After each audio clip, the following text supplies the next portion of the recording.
Hey y'all, who says you can't eat well if you cook it for one or two?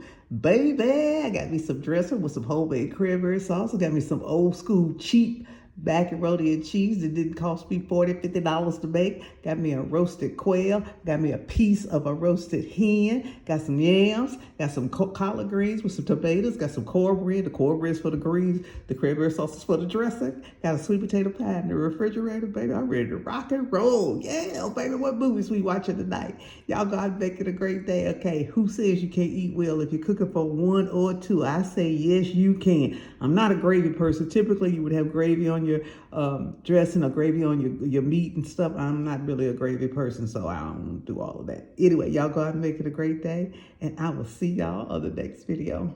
And make sure you like, share, subscribe. Bye now.